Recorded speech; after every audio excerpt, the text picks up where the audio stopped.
Nah, saudari yang terkasih, kadang-kadang kita bertanya kepada orang lain. Lalu apa maksud dari pertanyaan kita? Tentu ada macam-macam.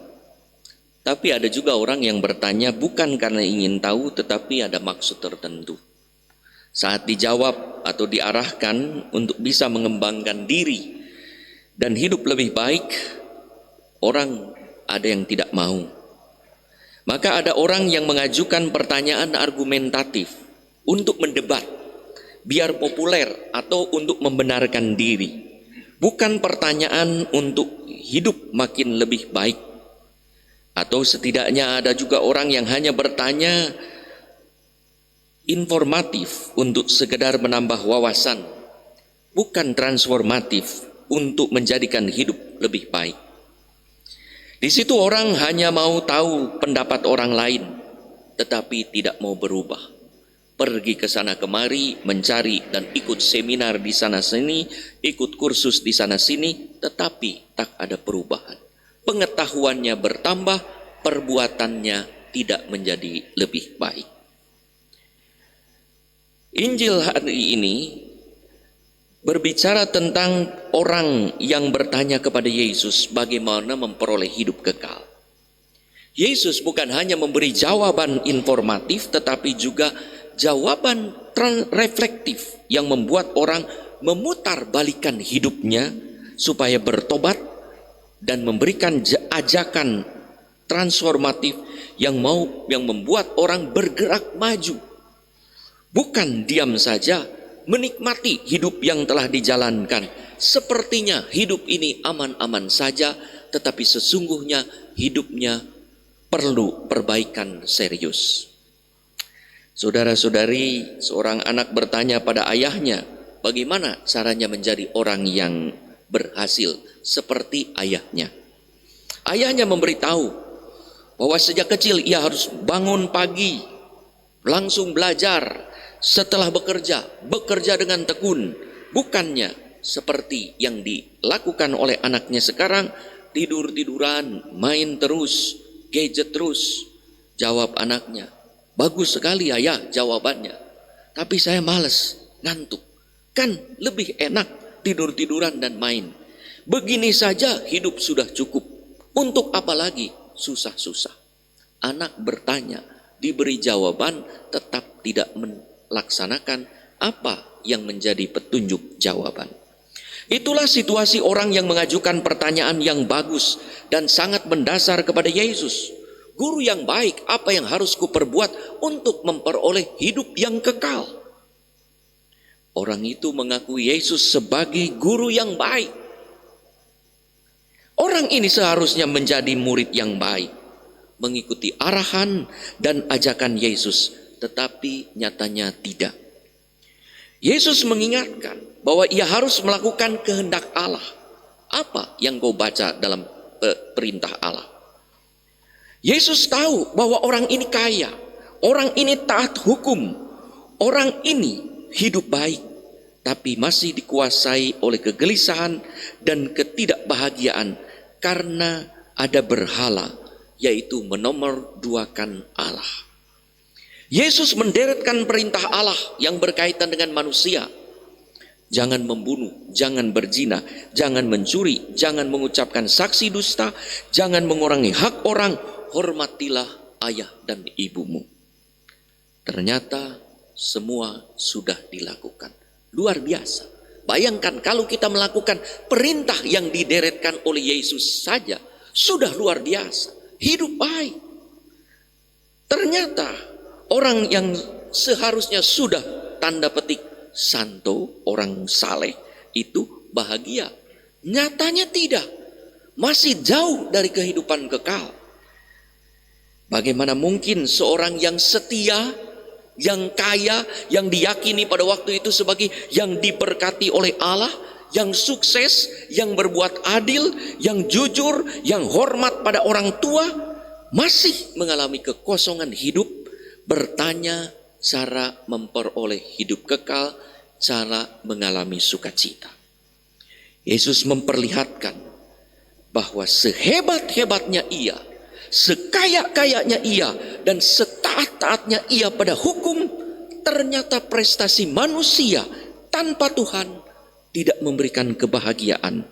Karena yang terpenting dalam hidup justru dilupakan dan dikesampingkan. Yesus tahu perintah Allah yang pertama itu jangan menyembah berhala. Tetapi Yesus sengaja menyimpan perintah itu. Sengaja untuk memperlihatkan, lihat perintah berkaitan dengan manusia. Kamu laksanakan ini. Tapi ada satu hal yang masih kurang. Kamu menyembah berhala. Kekayaanmu menjadi berhala. Ada sesuatu yang mengganggu dan menghalangi engkau.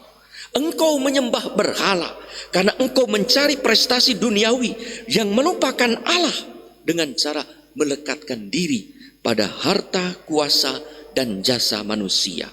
Satu-satunya cara, lepaskan berhala itu, lalu berpaut hanya pada Allah semata. Jualah, maka kata Yesus, jualah dan bagikanlah pada orang miskin dan ikutilah aku. Itulah sikap lekas, bebas, dan murah hati. Orang itu berat melepaskan berhalanya dan pergi dengan sedih karena tak mau berubah. Karena merasa apa yang ia miliki itulah yang menyebabkan ia bahagia. Nyatanya kata Yesus tidak bahagia, maka lepaskan itu. Ajakan Yesus hanya mau mengatakan, lepaskan berhalamu. Karena kalau Yesus berkata, jangan menyembah berhala, langsung ia berkata, saya menyembah berhala dan saya tidak bisa melepaskan berhala ini.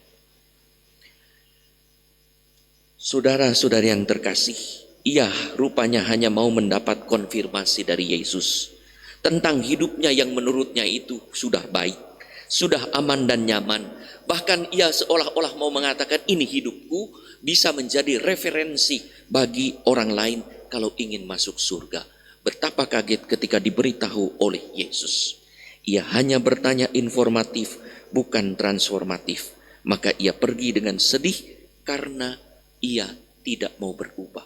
Ia berjumpa dengan Yesus bukan ingin berubah, tetapi ingin meneguhkan apa yang ia jalani saat ini. Saudara-saudari yang terkasih, kalau saat ini kita mau berpergian dengan aman dan nyaman, seperti biasa kita harus punya tiket. Tiket kereta api, tiket bis, atau tiket pesawat. Tidak cukup sekarang punya tiket ini. Harus ada tiket-tiket lain. Harus ada tiket atau sertifikat vaksin. Tanpa tiket sertifikat vaksin, kita tidak bisa terbang. Lalu yang setelah ada sertifikat PCR. Jadi ada banyak tiket yang sekarang ini. Maka untuk masuk surga ada banyak tiket juga. Tidak hanya orang satu tiket. Kasihilah Tuhan Allahmu. Tidak, harus kasihilah sesamamu manusia. Maka mengasihi sesama manusia sudah tiket, tapi harus mengasihi Allah. Mengasihi Allah harus dilengkapi dengan tiket lain, mengasihi sesama seperti diri sendiri. Tidak cukup itu juga kata Yesus, harus ada lagi tiket, kasihilah satu sama lain. Kalau semua tiket ini sudah ada, baru kita bisa aman dan nyaman berjalan menuju surga. Ibarat kita membutuhkan setidaknya sekarang 3 tiket atau sertifikat untuk dapat layak terbang. Dengan lindung diri, kalau tidak layak. Sekarang pencet tidak layak terbang karena belum PCR. Demikian juga ada banyak hal. Maka aturan itu banyak kata Yesus. Kamu menjalankan perintah Allah. Tapi satu hal, amal dan perbuatan belum kamu lakukan. Tiket itu. Maka kamu tidak akan. Tanpa itu tidak bisa pergi. Saudara-saudari yang terkasih, itulah tak jarang kita bertanya kepada mereka yang ahli. Dan berpengalaman entah dalam bidang mental, moral, dan spiritual. Entah bertanya langsung atau mengikuti seminar, retret, ya, rekoleksi, dan macam-macam pertemuan. Tetapi saat kita mendengar jawabannya, apa yang harus kita lakukan? Apakah kita lalu berargumentasi membenarkan diri seperti orang dalam Injil tadi? Membenarkan cara hidup yang selama ini telah dilakukan? Ataukah mengatakan terima kasih, Saya akan terapkan apa yang baik bagi hidup saya, hingga saya pun akan makin bahagia, makin sukacita, makin sungguh dan aman, makin nyaman sebagai murid Tuhan. Saudara-saudari yang terkasih, tak jarang kita pun bertanya pada Tuhan dalam doa. Bisa jadi jawaban diberitahu Tuhan melalui peristiwa ataupun orang tertentu. Apakah kemudian kita mendengarkan dan melaksanakannya? Atau pergi setelah berdoa dengan sedih juga karena kecewa pada jawaban yang justru mengajak kita berubah, beranjak, melepaskan sesuatu, dan mungkin meninggalkan apa yang mengganggu, dan sekarang menyiapkan apa tiket yang perlu untuk hidup lebih baik dalam perjalanan menuju surga.